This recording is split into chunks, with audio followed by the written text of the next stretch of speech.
Okay, so the first thing on the list is to do a boat trip around the canals of Copenhagen. It's one of the best ways to see the city, and tourists usually always point to this as one of their highlights of visiting Copenhagen. So I'll recommend you two different ways that you could go about this. There's the cheap way and the not so cheap way. So the cheap way is to get on one of these big boats with a bunch of other people. That will take you around the canals and show you all the cool sights from the water. The price is like 50 Danish kroner per person. And on the boat there is a guide who will tell you all the cool stuff and everything you need to know about all the buildings and stuff that you'll see along the way. The downside is perhaps that there can be quite a lot of other people on the boat as well. And if you're traveling in the most busy periods of the year, you could also expect to have to wait in line simply to get on the boat. But it's cheap, you get to see some cool stuff, and it's just a fantastic tour for most people. But if you want to go the not so cheap route, you could rent a go-boat. Now, go-boats are pretty awesome because you get this little boat and you can sail it around the canals all by yourself. It's a lot of fun and you can bring your own food and drinks and basically have a little picnic on board while sailing around the canals. And just go around in your own pace and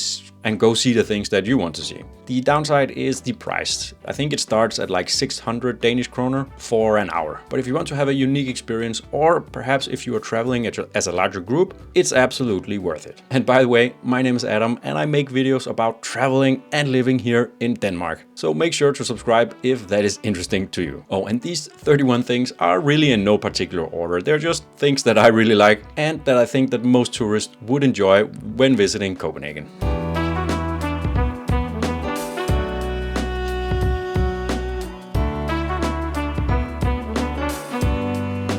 Alright, so for number 2, we'll do something a little bit different. We'll be going for a communal dinner at Absalon Folkehus, which is essentially an old church that has been turned into like a community center, basically. And this place is great for a few reasons. You'll visit a very cool area of Copenhagen and be inside of an old church. It's also a communal dinner with large tables, so the whole point is to chat with locals and other travelers. And it's cheap. It's like 60 kroner per person, which is very cheap in Copenhagen. You'll need to book your spot online beforehand, and if you can't make it for dinner or perhaps it's sold out, you can also go for breakfast, lunch, or just a cup of coffee.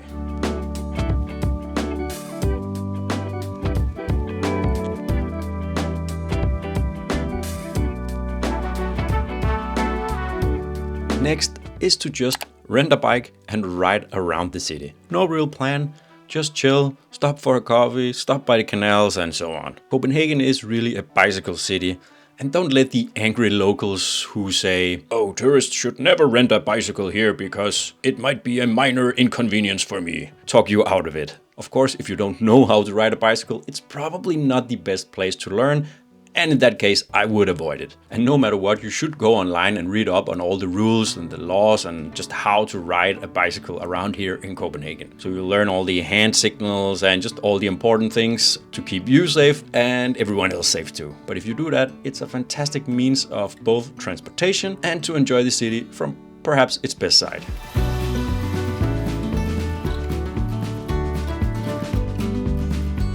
So it's time to try the all-time best Danish food, smørrebrød. It's basically an open-faced sandwich, and if you get one that's really well made, it's just the most delicious thing ever. There are many great places where you can get smørrebrød in Copenhagen. If you go looking, aim for a place that looks a little bit old and traditional, and also that specializes in making smørrebrød. These will often make the best ones. One example is Kanalhuset. This place is great, the food is great, the location is great, and the staff are nice and helpful. Alternatively though, you could make your own smørrebrød and eat like the locals do on a daily basis. If you're staying somewhere with a kitchen, get some rye bread, butter, and whatever you'd like to put on top. It's not as fancy or quite as delicious, but as I mentioned, it's just what a lot of us Danes eat on a daily basis. And there you have it, a very simple lunch meal. And honestly, it looks kind of boring, but it is delicious. So it's a cool way to try very local food. The ones that you get at the restaurants are, I guess, the fancy versions, and we don't really eat those that often.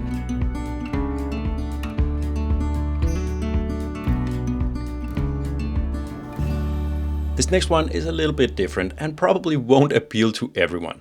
but go watch a football match. Football is the biggest sport in Denmark and it means a whole lot to a whole lot of people. The most obvious choice would be to go watch a match with FC Copenhagen, as their stadium is located right in the middle of Copenhagen. But I am a fan of the rival team, so I will have to recommend that to you. Go watch a match in Brøndby. The stadium is only about 30 minutes away from the city center, and you'll have a very unique experience, as really not a lot of other tourists will go watch a match out here. Of course, you will need to find a match that actually takes place while you're here. So if there aren't any with those two teams, you could also check out Lyngby or FC Nordsjælland. Both are also pretty easy to get to from Copenhagen.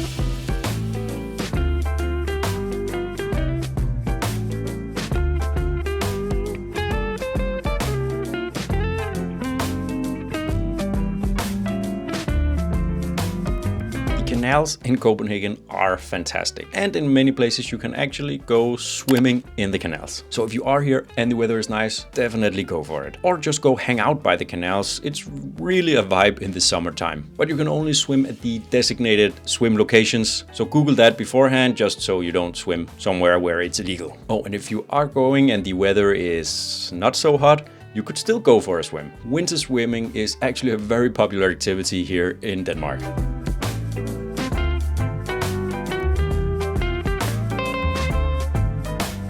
Time for some more food, and this place is located right by the canals. Broens Gadekøkken is a fantastic place for street food, drinks and just hanging out.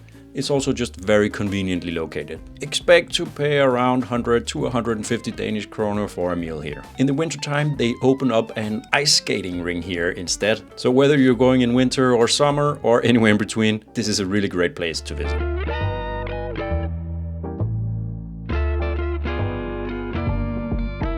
And just a short walk away, we will find the iconic Hound. This might be one of the spots that you already know about, but it is also a place to check out no matter what. In summertime, it does get really busy here, but honestly, it's kind of part of the vibe here. Getting something to eat or drink at one of the cafes down Hound is usually a little bit overpriced, but I mean, you are paying for the location, so it might be worth it to just grab a drink and do some people watching at this beautiful, iconic location.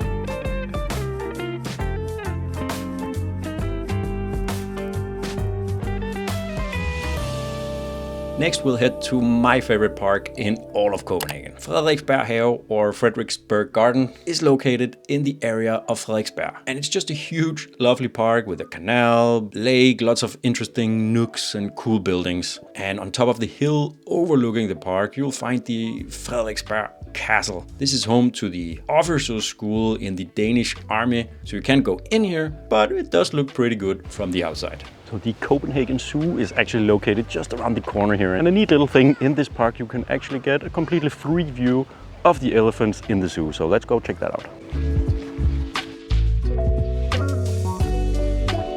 If you want a bit of nature, this should be top of your list. It's also great to combine a visit here with exploring the area of Frederiksberg itself, which we'll talk about a little bit later. Because now it's time to head into one of Copenhagen's many museums. And the National Museum is one of the best ones in the city. Here you'll learn about the history of Denmark going way back. And of course there is a lot of Viking related stuff in there as well, which is just awesome in my opinion. But you'll go through the history of Denmark all the way up until today. So you can really learn a lot about the country that you're visiting. You could easily spend several hours here, and in general, a museum visit is great for one of the rainy days that you will very likely run into during your visit.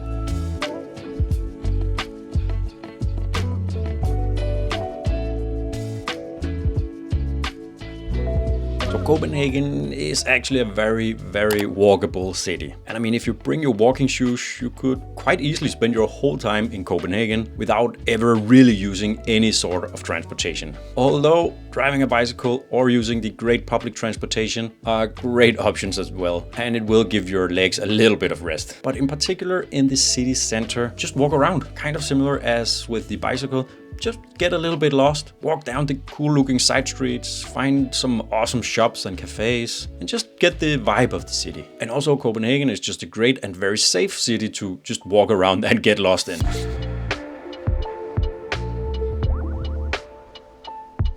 And although getting a bit lost is pretty cool, there is one little street that I recommend you seek out. It's, I think, the oldest, I guess still standing residential street in Copenhagen, called Mlinn. The houses here are from around the 1600s, and the reason that they are some of the oldest is that this street was relatively spared from a lot of the fires and bombardments of Copenhagen, unlike most other parts of the city. So go here and visit this picturesque street and get a feel of what Copenhagen looked like several hundred years ago.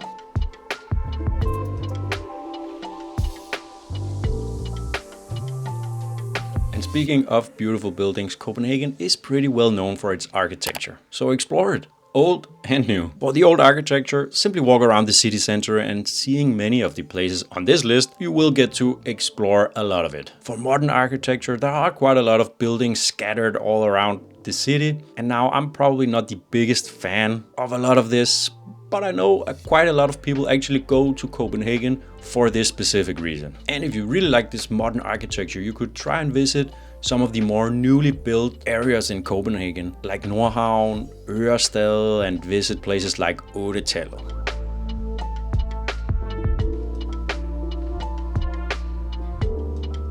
One of the really cool buildings in Copenhagen that actually combines the old and the new is the Black Diamond, or the Royal Library. It's a very old library that got expanded with a very modern style, and it just works really well. It is a pretty cool place to visit. You can of course do library stuff here. There's a cafe and you can just walk around and explore the building or hang out by the canal outside.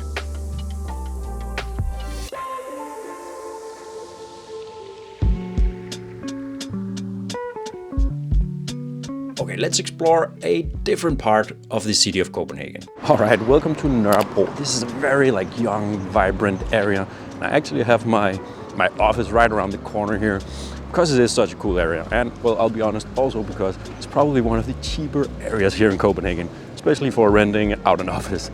But also you could be able to find some pretty decent food at some pretty good prices compared to at least other parts in Copenhagen. And here in Nørrebro, you'll definitely see a lot of graffiti everywhere, basically. And Nørrebro is a really cool, colorful area, and there's a lot of parks and small little skate parks, right over here, which we'll check out. A lot of Nørrebro is just kind of these smaller side streets that are really cozy, residential areas, but with cafes and bars and small shops and kiosks littered all over. So it's just a really good vibe of how to mix the residential areas, but with usable cafes and places to actually sit and hang out. Like this right here.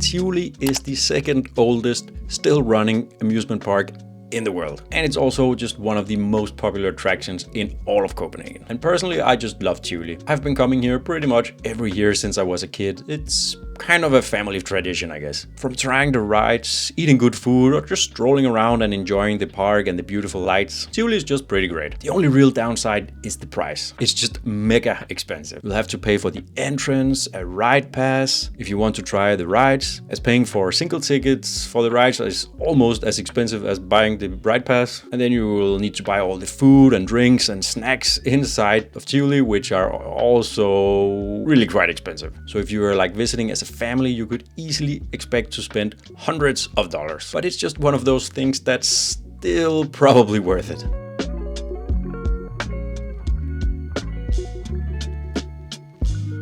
Okay, time to visit another museum. This time we're going to Glyptoteket. This is the most aesthetically pleasing museum in Copenhagen. The main focus of this museum is sculptures. And not only are the sculptures here beautiful, they're also just presented fantastically and in gorgeous rooms and buildings. Oh, and a pro tip, if you are looking for souvenirs, have a look in the shops of all of the museums. Usually they have some pretty cool and unique items to bring home.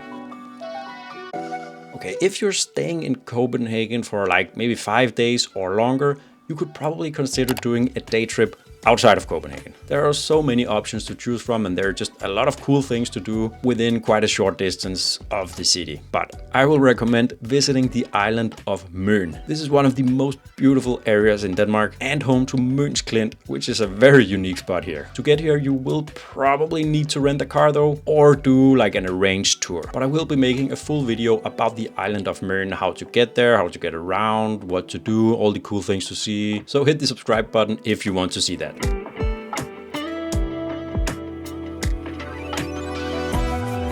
Back in Copenhagen, we'll now want to visit the area of Christianshavn. It's technically a part of the city center, but generally we consider it its own little area within the city. If you like the look in Nyhavn, you'll really love this area. It has that same vibe, but it's just a larger area and not just one street. And there are a lot fewer tourists here, especially down all the side streets. This is also where you'll find Christiania, the well-known free town. And I mean, if you are in the area, you could swing by, but usually it's not an area that I really recommend that often, just because it is a little bit overhyped and it is just not really a lawless place that you will often see online. So most people do get a little bit disappointed when visiting. But the area of Christianshavn is awesome.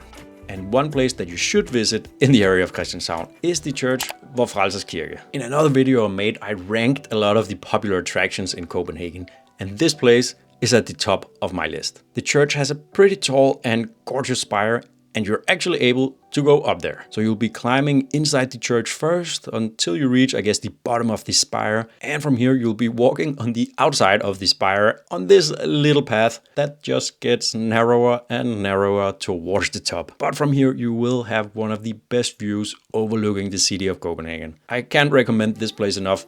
It's really awesome. Of course, if you are terrified of heights, this might not be the place for you, as the fence is really not that tall and the path is so narrow. So like sometimes you just have to kind of squeeze past another person going the opposite direction. But for you, I do have another option for a great view overlooking the city, and we'll get to that in just a little bit.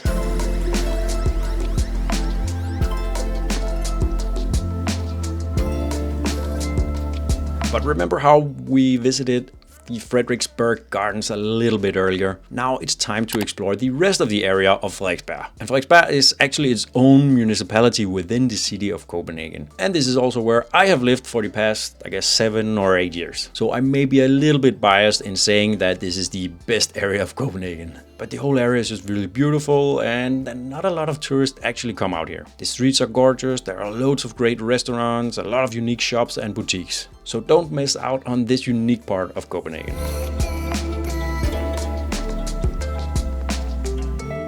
Time for more food. And this time we're heading to Kødbyen, which is an old meatpacking district that is now home to, I guess, a lot of cool restaurants, bars, cafes and clubs. So a lot of people come here to party on the weekends, but we're just going to check out some food. So here I'm at a place called Siesta and just have a great burger, fries and a beer. There's always a pretty great vibe in this area, and whether you're into nightlife or just some food, it's worth a visit.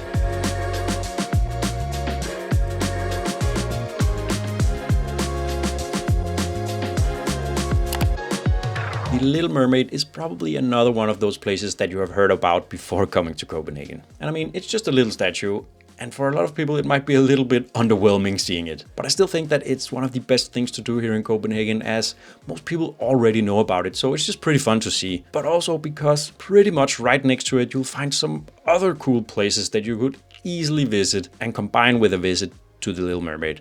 So check out, for example, Castellet, which is right next door, and walk around the area of Nyboder. So go snap a photo with the Little Mermaid, but spend more time visiting those other places just around the corner.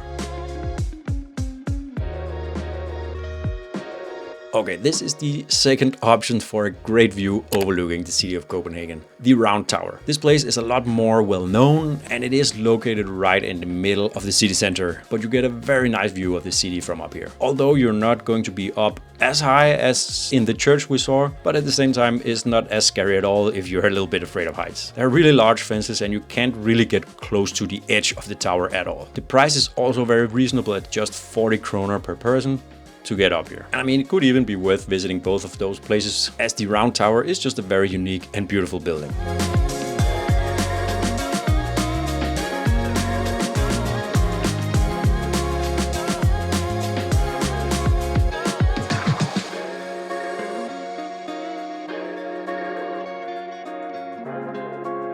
The Botanical Garden in Copenhagen is pretty awesome. And it's free. At least the outside part of it is. And here you'll just find a great park basically, but also a bunch of beautiful plants and flowers and a lot of small paths that lead you through the garden.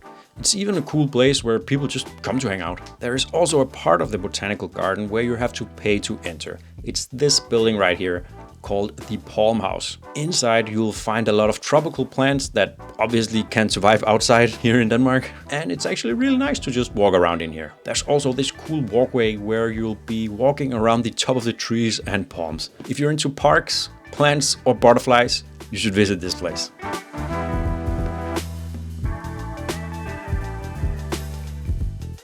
Copenhagen has a pretty great coffee culture, and there are a lot of fantastic cafes and coffee shops. Honestly, you should just go on Google Maps and look at, well, the places that are close to where you're staying. You'll pretty much be sure to find something great within walking distance.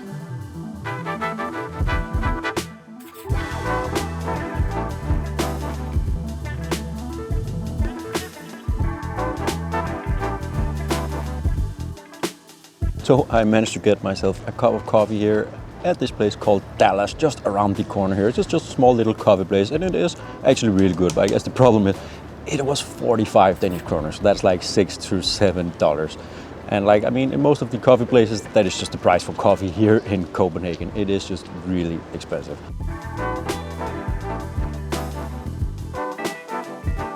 If you go to the Danish Parliament Christiansborg and then go in behind it, you will find the Royal Library Garden. This is a small park that feels a bit hidden, and it has a very cozy vibe to it, and it's just beautiful here. It's just another great little spot to go and grab a picture and just sit, relax, and do some people watching. And rest your legs after you've been walking around for a long time. Mlinn is home to the royal family, and it's one of those beautiful places that you likely won't miss on your trip to Copenhagen. But specifically, you should try and catch the changing of the guard that happens every day around 12 AM. Of course, I just found out that I have no actual footage of this, but perhaps that will make the experience a little bit more unique for you. And right next to Mlinn, you'll find probably the most beautiful church in Copenhagen, the Marble Church. I really don't have a lot to say about this one. It's just gorgeous on the outside as well as the inside. And again, it's one of those places that you just won't miss on your trip coming here, for good reason. And it's time for some more food. TallHel is a large food market right in the city center.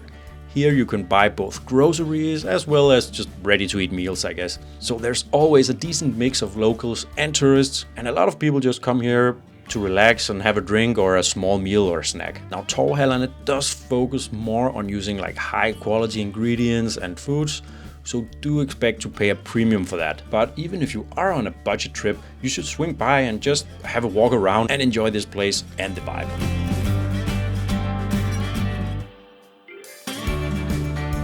And why not end on a museum? And better yet, a museum that's completely free. The David Collection is a really cool little museum, again in a very convenient location. The focus here is mainly on Islamic art, which is really quite unique for a museum in Copenhagen. And again, it's free, so do not hesitate to visit this one. And if you are planning on visiting Copenhagen, you should watch this video right here, where I simply give you 20 great tips for visiting the city in 15 minutes. So check out that video to be completely ready for your trip.